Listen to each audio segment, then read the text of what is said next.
Welcome to new junkie में आप सभी का स्वागत है। जब कभी यूएफसी के चमचों की लिस्ट बनाई जाएगी तो उन बेवकूफ़ों की लिस्ट में माइकल चैंडलर का नाम बड़ा ऊपर आएगा। माइकल चैंडलर की बेवकूफ़ी के किस्सों पर 3-4 किताबें लिखी जा सकती हैं, पर इस बात से कोई इनकार नहीं कर सकता कि यह आदमी जब भी फाइट करता है तो फाइट तो एक्साइटिंग होती है। तो ऐसी ही एक्साइटिंग फाइट के बारे में हम बात करेंगे यूएफसी 309 की। हम यूएफसी 309 में Michael Chandler versus Charles Oliveira की बात करेंगे, जो नंबर 1 कंटेंडर की फाइट है। पर आगे बढ़ने से पहले सब्सक्राइब करिए, सब्सक्राइब करके बेल आइकॉन को क्लिक करिए, क्योंकि ये कॉम्बैट स्पोर्ट का सबसे बेहतरीन चैनल है। इस फाइट के बारे में हम बात करें उससे पहले हमें ये समझना होगा कि आखिर ये फाइट हो क्यों रही है। आखिर इन दोनों ने ऐसा क्या किया है कि नंबर 1 कंटेंडर की फाइट इन दोनों के बीच में हो रही है और इनसे जीतने वाला इस्लाम या सर से फाइट करेगा। पहली बात तो यही सबसे बड़ी अजीब सी बात है कि अभी नेक्स्ट चैंपियन की ऑलरेडी नंबर 1 कंटेंडर के साथ फाइट तय हो गई है और उसके बाद वो किससे फाइट करेगा उसके लिए अभी फाइट हो रही है। इसमें क्या प्रॉब्लम है, मैं आगे आपको थोड़ा डिटेल से इस बात को समझाऊंगा। खैर, अभी इस फाइट के बारे में बात करते हैं। सबसे पहले बात करते हैं कि आखिर क्यों माइकल चैंडलर को यह फाइट मिल रही है। माइकल चैंडलर को यह फाइट मिल रही है क्योंकि number 1, Michael Chandler exciting fighter है। नंबर 2, माइकल चैंडलर यूएफसी का लॉयल सोल्जर है। नंबर 3, बेचारे के हाथ से कॉनर मैकग्रेगर वाली फाइट गई तो कैसे न कैसे तो उसको कंपनसेट करना था, तो यहाँ पे उसको कंपनसेट किया जा रहा है और एक विनेबल फाइट दी जा रही है। जी हाँ, आपने सही सुना, माइकल चैंडलर के लिए फाइट विनेबल है। तो फिर चार्ल्स ओलिवेरा को क्यों दी जा रही है? चार्ल्स ओलिवेरा को दी जा रही है क्योंकि चार्ल्स ओलिवेरा भी एक एक्साइटिंग फाइटर है। और दूसरी बात, चार्ल्स ओलिवेरा के अरमान सुल्तान से हारने के बाद भी चार्ल्स ओलिवेरा के स्टॉक में कोई कमी नहीं आई है। यहाँ तक कि कई लोगों का मानना है कि चार्ल्स ओलिवेरा अरमान से कभी हारा ही नहीं।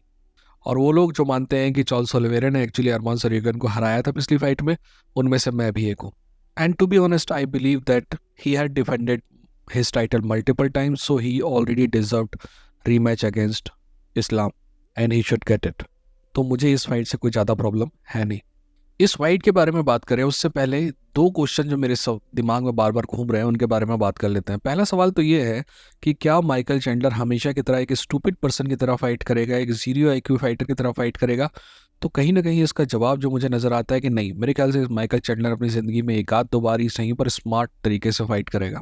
मेरे हिसाब से माइकल चैंडलर अपनी उम्र के उस पड़ाव में है जहां वो इस चांस को खोना नहीं चाहेगा, क्योंकि अगर इस बार माइकल चैंडलर फिर से हारता है तो उसे भी पता है कि उसे कभी जिंदगी में नंबर 1 कंटेंडर फाइट मिलने वाली नहीं है।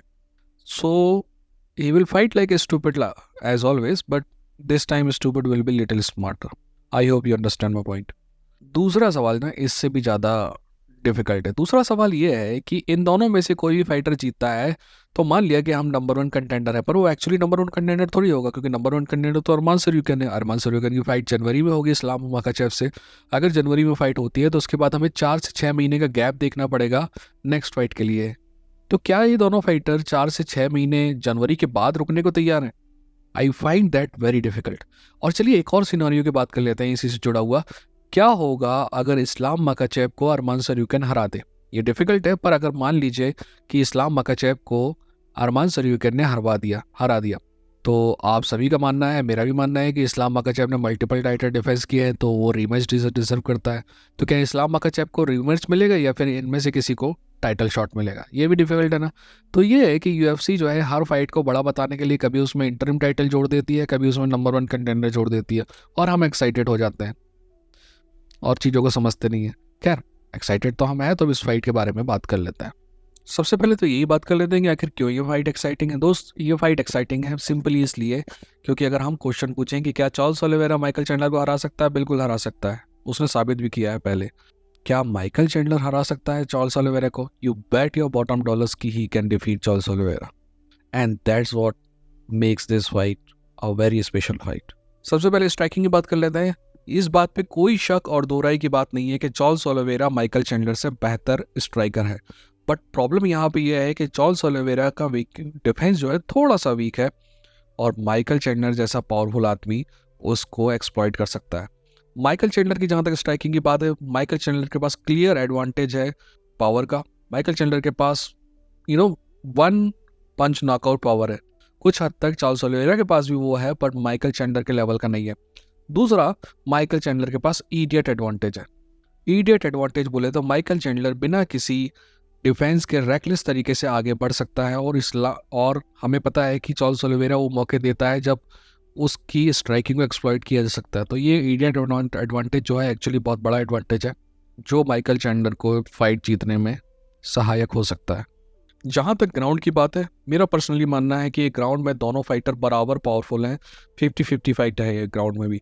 जहाँ तक चार्ल्स ओलिवेरा के पास एक मैजिकल पावर है कि वो शायद किसी को भी सबमिट कर सकता है यूएफसी में, वहीं दूसरे तरफ माइकल चैंडलर के पास एक brutal ground and pound game है।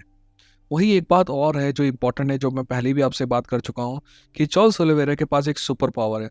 जब कभी चार्ल्स ओलिवेरा को लगता है कि वो दिक्कत में है तो वो ग्राउंड में चला जाता है, और बहुत ही कम फाइटर ऐसे होते हैं जो ग्राउंड में चार्ल्स ओलिवेरा के पीछे पीछे आते हैं, क्योंकि उन्हें पता है कि चार्ल्स ओलिवेरा ग्राउंड में बहुत ज़्यादा डेंजरस है। इसीलिए वो चाहते हैं कि चार्ल्स ओलिवेरा को वापस से खड़ा किया जाए ताकि वो स्ट्राइकिंग कर सकें।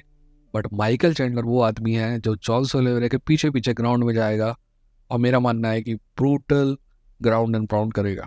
जहाँ तक जीतने के तरीके की बात है, सबसे पहले चार्ल्स ओलिवेरा की बात कर लेते हैं। चार्ल्स ओलिवेरा को वेट करना है, उसे बस फाइट में बने रहना है और वेट करना है कि माइकल चैंडलर मिस्टेक करे, और माइकल चैंडलर करेगा ही करेगा। वो कभी रेकलेस तरीके से सामने आके मिस्टेक करेगा, या फिर रेकलेस तरीके से गार्ड में जंप होने की मिस्टेक करेगा, या फिर हाथ नीचे रखते हुए आगे बढ़ने की मिस्टेक करेगा, या फिर पीछे हटते हुए ज़बरदस्ती अपनी कमर में हाथ रखने की कोशिश करेगा। माइकल चैंडलर आपको मौका देगा कि आप उसकी कमी को एक्सप्लॉइट कर सकें, और एक्सप्लॉइट करके फाइट ख़त्म करना है। दूसरी तरफ अगर माइकल चैंडलर की बात करें, तो माइकल चैंडलर से रिक्वेस्ट है कि ज़िंदगी में एक बार वो स्मार्ट तरीके से फाइट करें और अपनी रेसलिंग को सही तरीके से यूज़ करें। माइकल चैंडलर को भी वेट करना होगा कि जब चार्ल्स ओलिवेरा अपने गेम में कोई कमी बताता है तो उसको एक्सप्लॉइट करें। जब चार्ल्स ओलिवेरा ग्राउंड में जाता है तो ग्राउंड में उसके पीछे जाना है, पर अनसेफ तरीके से उसके गार्ड में जंप हुए बिना ग्राउंड एंड पाउंड करना है। क्योंकि अगर गार्ड में गलती से भी अनसेफ तरीके से जंप करने की कोशिश की माइकल चैंडलर ने, तो good night and tata bye bye हो जाएगा। At the end of the day ये 50-50 फाइट है। जहाँ तक मेरा दिल की बात है, मेरा दिल कहता है कि चार्ल्स ओलिवेरा फाइट जीतेगा, क्योंकि मैं चार्ल्स ओलिवेरा को टाइटल शॉट के लिए आखिरी बार फाइट करते हुए देखना चाहता हूँ। दिमाग कहता है, टू बी ऑनेस्ट, कि चांसेस माइकल चैंडलर के थोड़े से ज़्यादा है। बट पैसा अगर होता तो चार्ल्स ओलिवेरा पे लगाया जाता, because Charles Oliveira has this habit of finding a way to win, and I think he will win. ठीक है, आप बताइए आपको क्या लगता है। अपना ख्याल रखिए, अपनों का ख्याल रखिए। ये था इंडियन फाइट जंकी, लड़ेंगे जीतेंगे।